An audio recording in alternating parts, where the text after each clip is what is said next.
여러분 안녕하십니까? 시채널 매거진 굿데이 첫 소식입니다. 경기도청의 성평등 조례가 동성애와 트랜스젠더리즘, 제3의 성 등의 젠더를 옹호한다는 논란이 6개월이 넘도록 이어져 왔습니다.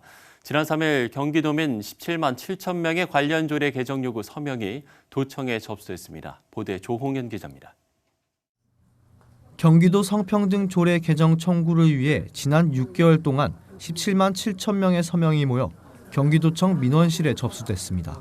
성평등이 아닌 양성평등으로의 개정을 촉구한다는 것, 동성애와 트랜스젠더리즘, 제3의 성 등의 젠더를 의미하는 성평등이 사회주의인 네오막시즘과 중국 공산혁명의 이념적 근거를 같이 한다는 논란이 빚어지고 있습니다.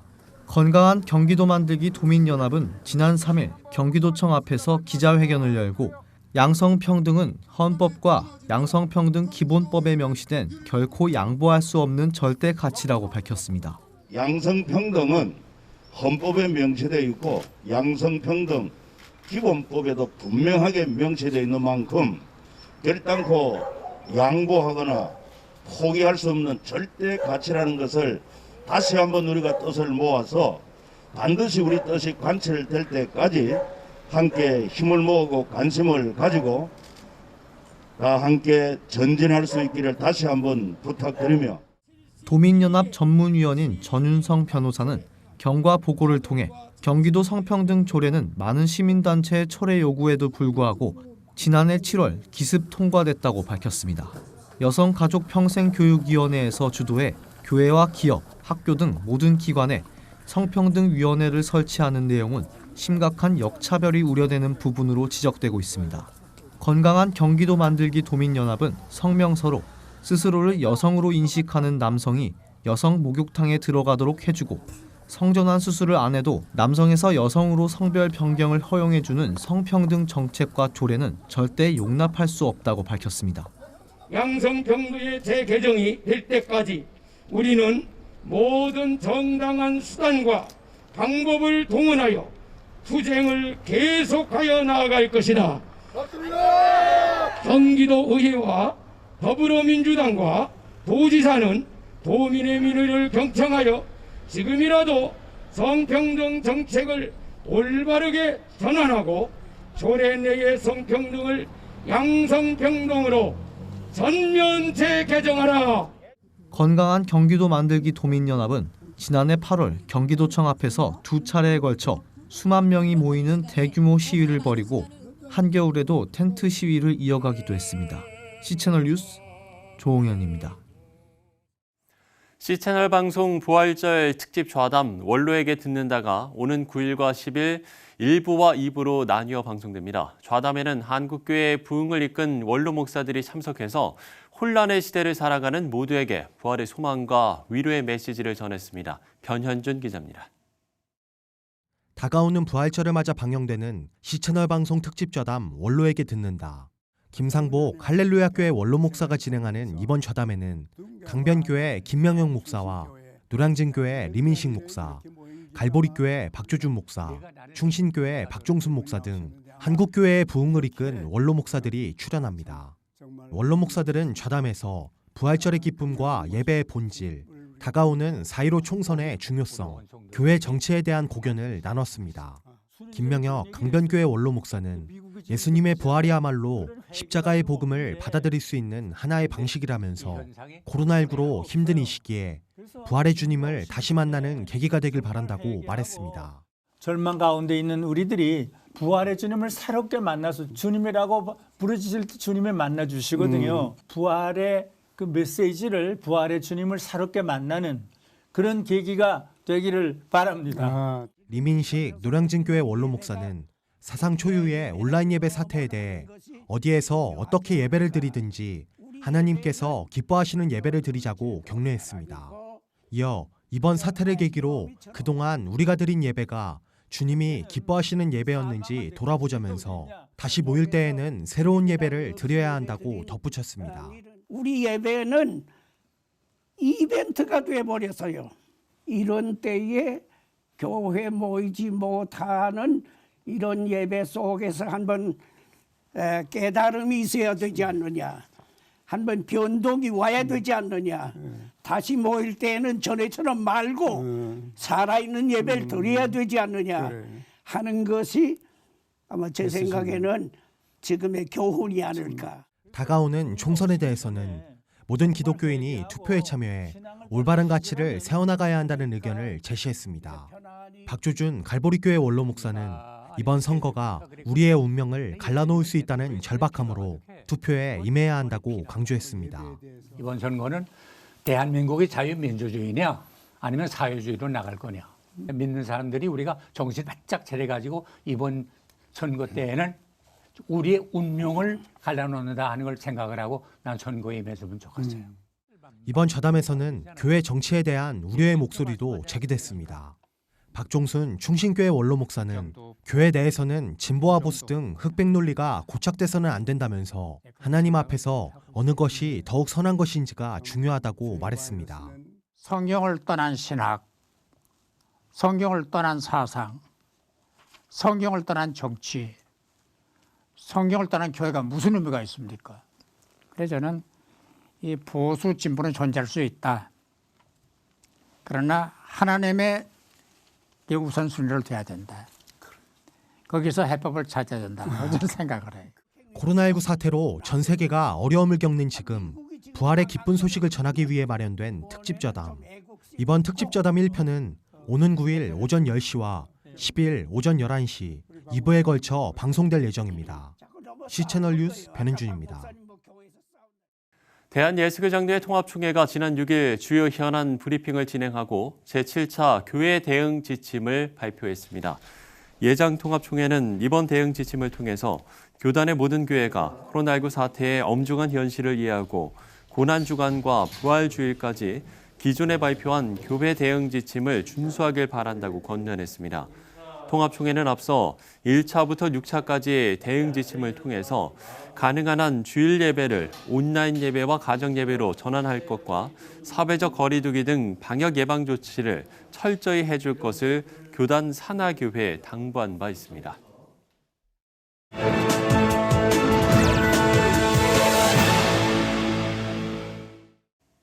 네, 지난 3월 15일 독일도 코로나19 확산을 막기 위한 국경 통제에 들어갔습니다. 다른 유럽권 국가들에 비해서 초기 대응을 잘 해냈다는 평가를 받았지만 현재 확진자 수가 10만 명을 넘으면서 상황이 뒤바뀌고 있습니다. 관련 소식을 독일 베를린 비전교회 김현배 목사 연결해서 들어보도록 하겠습니다.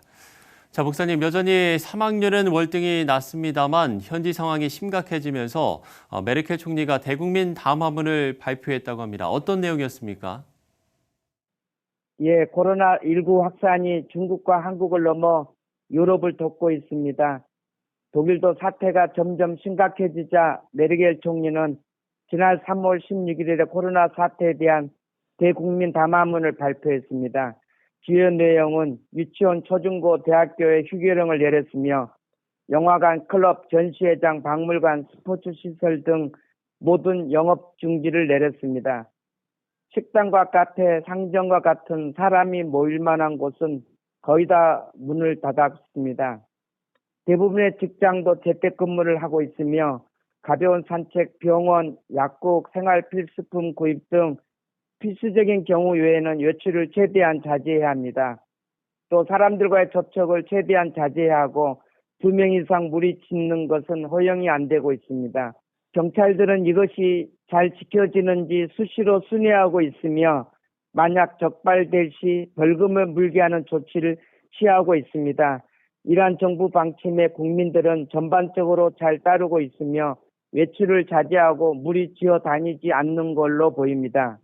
네, 지금 우리나라는 물론이고 코로나19로 어려움을 겪는 국민들을 위해서 국가마다 경제 지원에 나서고 있는데 독일에서도 소상공인을 위한 지원이 시작됐다고요? 현재 자영업자와 소상공인들의 경제적인 피해가 상당하기 때문에 정부에서 이들을 위한 경제 지원을 하기로 결정했습니다. 각 신청한 업체당 3개월간 9,000유로에서 15,000유로까지 지원을 하고 예산은 500억 유로 하나로 약 67조 원입니다. 두 번째로 피해를 입고 있는 중소기업인들은 대출 신청이 가능하다고 합니다. 한도는 50만 유로, 하나로 약 6억 7천만 원까지입니다. 중소기업들을 위한 지원금 총 예산은 4천억 유로, 약 540조 원입니다. 또한 병원들에게도 약 30억 유로, 하나로 4조 원이 투입될 예정입니다. 네, 우리나라와 전 세계 교회들이 예배에 어려움을 겪는 것처럼 독일 교회도 비슷한 상황이실 텐데 어떻게 좀 서로 건면하고 계신지요? 예, 최근 정부가 교회에서 모여 예배 드리는 것을 금지했기 때문에 현지 독일 교회에서는 주일 예배와 모든 기도 모임과 성경 공부, 친목 모임은 중지된 상태입니다. 다만 주일 예배는 라디오 방송과 온라인 생중계로 진행되고 있습니다. 코로나 폭풍이 속히 소멸되어 교회에서 주일 예배를 드릴 수 있는 날이 오기를 기도하고 있습니다. 메르켈 총리는 2차 대전 이후 최대 위기라고 했는데 코로나19를 통한 하나님의 섭리와 뜻이 있다고 생각합니다. 독일은 개신교의 나라여 종교개혁의 발상지로서 16세기 종교개혁의 붕이 일어났던 나라입니다. 하지만 지금은 교회들이 영적으로 점점 쇠퇴하고 있습니다. 이러한 고난을 통해 독일 백성들이 회개하고 하나님께 돌아오며 기도와 말씀 그리고 거룩이 회복되어 마지막 시대 유럽 선교, 세계 선교를 잘 감당할 수 있도록 기도 부탁드립니다. 네, 목사님의 말씀처럼 이 시간을 통해서 우리 모두에게 신앙의 회복이 있기를 간절히 기도하도록 하겠습니다. 독일 베를린 비전교회 김현배 목사와 이야기를 나눠봤습니다.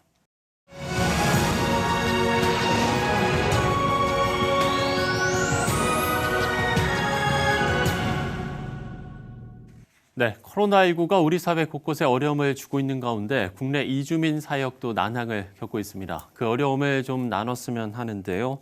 평택 온누리 M센터 이광수 목사 스튜디오에 모시고 관련 이야기들 나눠보도록 하겠습니다. 목사님 어서 오십시오. 네, 안녕하세요. 예.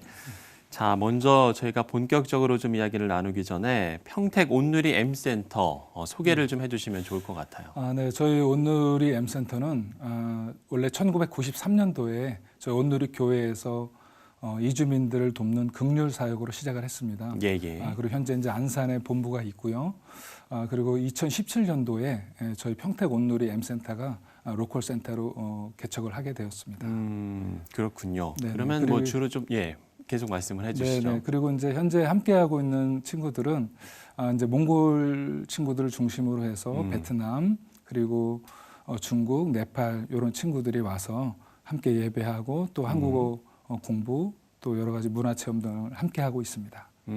그렇군요. 네. 평택에 그러면 현재 거주하는 이주민 분포는 좀 어떻게 될까요? 네, 현재 이제 2019년 11월 통계청 자료 기준으로 보면 네. 약 2만 4천 명 정도가 평택시에 거주하고 있고요. 네. 그 중에서 이제 중국인이 가장 많고 네네. 또 지역 특성상 미국인이 이제 두 번째로 많았는데 최근 이제 한 3, 4년 전부터 베트남 유학생들이 많이 유입이 되면서 베트남 인구가 두 번째로 많이 거주하고 있습니다. 그렇군요. 주로 그러면 이 이주민들이 좀 어떤 그 지역에서 어떤 좀 일들을 하고 있을까요? 뭐 이제 공장 근로자로도 많이 와 공장 있기도 근로자가 하지만요. 많고. 네, 유학생들로 와 있는 친구들도 상당수 있습니다. 예.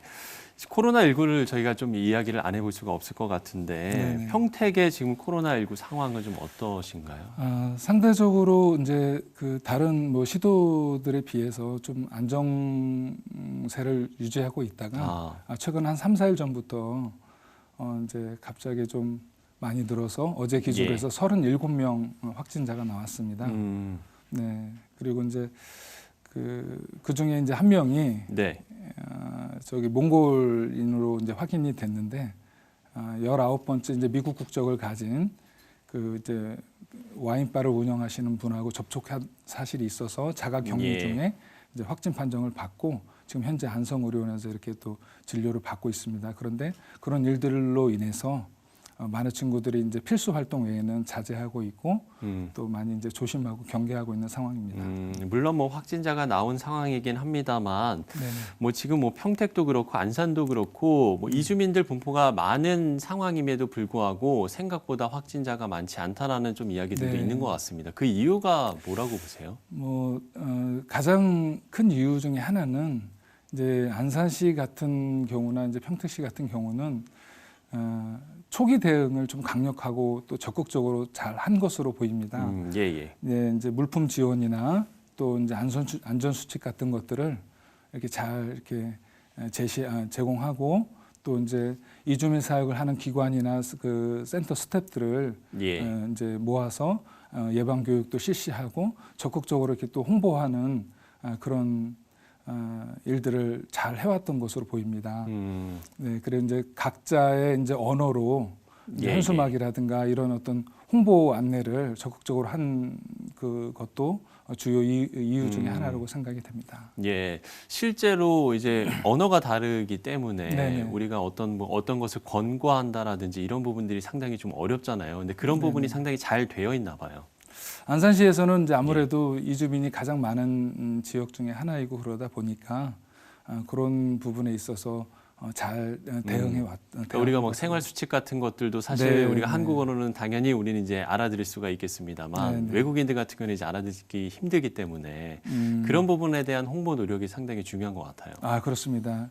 그리고 이제 또 한 가지 또 상대적으로 다른 시도에 비해서 이제 확진자 수가 적게 나오는 이유 중에 하나로 이제 생각하는 것은 사실은 이주민들이 생각하는 이제 확진 판정과 또 한국인들이 생각하는 그 확진 판정에 대한 어떤 그런 체감 온도가 다르다고 생각이 들어요. 이주민들은 일단 확진 판정을 받으면 오기 힘든 한국에서의 모든 기회를 상실할 수 있다고 생각하는 부분이 있습니다. 그래서 실직은 물론이고 또 격리, 또 추방, 그에 따른 어떤 경제적인 많은 그 손실들 이런 것들이 굉장히 이제 그런 것들에 대해서 두려움을 갖고 있고 또 그로 인해서 이제 필수 활동 외에는 아주 자제하는 그런 모습들이 사실은 이제 그 확진자 발생을 억제하는 그런 주요 요인이 되지 않았나 생각이 됩니다. 예, 그러니까 이주민들이 적극적인 사회적 거리두기를 정말 적극적으로 실천을 하고 있군요. 네, 그렇다고 생각합니다. 그렇군요. 저희가 이제 이주민 사역에 대해서 본격적으로 좀 얘기를 해보겠습니다. 지금 뭐 모든 교회들이 온라인 예배로 전환을 하면서 많은 어려움을 겪고 있는 게 사실이잖아요. 지금 이주민들 사역에서도 좀 이런 영향을 당연히 받을 것 같습니다. 네, 저희 이주민 사역은 이제 뭐 다른 사역도 마찬가지겠지만 사실은 더 많이 접촉하고 또 만나고 교제해야 되는 사역입니다. 근데 이제 기본적으로 신방 자체가 어려움이 있고 또 이제 뭐 친구들을 찾아가거나 또 그 친구들과 이제 어떤 뭐 성경 공부나 양육 활동을 하는 것들 자체가 이제 굉장히 제한을 받고 있는 상황에서 온라인 예배나 온라인 양육을 선택할 수밖에 없는데 그런 시스템 자체가 이제 준비되지 않은 그런 공동체들도 있고 또 그런 거에 대해서 이제 어려움을 갖고 있는 그런 공동체들도 있기 때문에 사실 이제 여러 가지로 많이 어려움이 있습니다. 예배 말고도 지금 뭐 다양한 사역들이 다 중단이 된 거죠. 거의 그렇다고 봐야 되겠죠. 저희가 이제 사실 제일 이제 핵심적으로 이제 중점을 두는 곳이 신방 사역입니다. 그래서 이제 가정으로 가서 이제 찾아가서 또 신방하고 또 믿음의 교제를 나누고 이런 것들을 상당히 중요시했는데 그것 자체가 이제 원천적으로 차단이 되다 보니까 상당한 어려움을 겪고 있습니다. 그렇군요. 특별히 이주민들 가운데 혹시 확진자가 발생할 경우에 의료 혜택이나 이런 부분들을 받지 못할까 이런 좀 우려도 있는데 이 부분은 어떻습니까? 정부 기관이나 또 이제 질병관리본부에서 또 안내하는 그런 자료나 정책들을 보면 사실 잘 준비된 부분이 많이 있습니다. 이제 안성시 의료원 같은 경우는 난민이나 또 불법 체류자들에게 진료비 90%를 지원해주고, 그렇게 이제 또 치료를 받고 또 이제 돌봄을 받을 수 있도록 이렇게 제공을 하고 있는데 문제는 이주민들이 그런 것들에 대해서 잘 알지 못한다는 것입니다. 그래서 홍보 부족으로 인해서 그런 혜택들을 누리지 못하고 있는 부분들이 크다고 보겠습니다. 예, 마스크 공급은 좀 원활한가요? 그게 또 굉장히 어려운 부분이 있습니다. 사실 이제 이주민들은 이제 마스크 구입 자체가 네.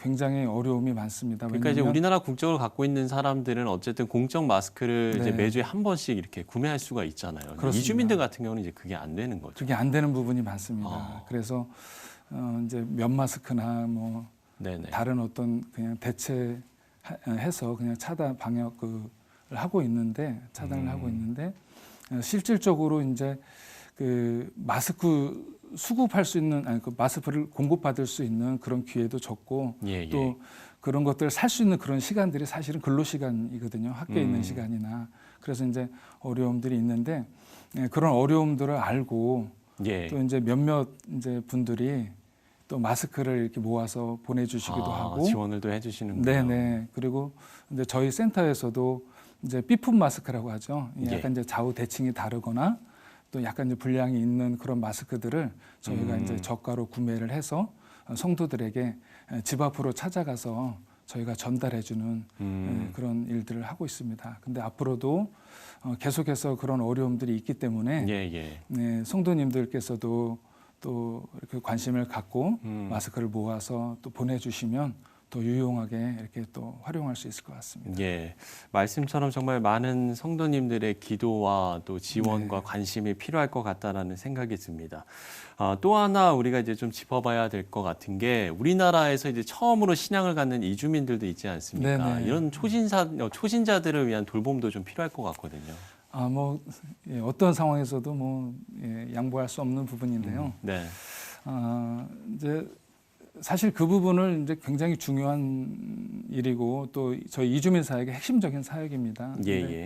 계속해서 친구들을 만나서 성경 공부를 하거나 또 이제 또 예배를 드리고 이렇게 해야 되는데 그렇지 못하고 있는 상황에서 저희들이 지금 이제 선택한 것은 온라인 그 좋은 강의 같은 것들을 저희가 소개하는 일들을 하고 있습니다. 그래서 그런 것들을 소개하고 또 이제 집 앞 신방을 통해서 집 앞으로 가서 이제 밀폐된 공간이 아닌 집 앞으로 불러내서 만나서 이제 마음을 좀 나누고 또 고충도 듣고 또 이렇게 뭐 필요한 자료들 같은 것들 저희가 전달하는 그런 수준에서 지금 최소한의 것들을 하고 있습니다. 그렇군요. 네네. 자, 함께 견디는 시간이 너무 오래 가지 않기를 바라는 마음뿐인데요. 정말 아까도 이야기를 했습니다만 많은 성도들의 기도와 지원과 관심이 필요할 것 같습니다. 평택 온누리 M센터 이광수 목사와 이야기 나눠봤습니다. 목사님 오늘 말씀 고맙습니다. 네, 감사합니다.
지난 3일 경기도민 27만 7천 명이 경기도청에 성평등 관련 조례에 대한 개정 요구 서명을 도청에 접수했습니다.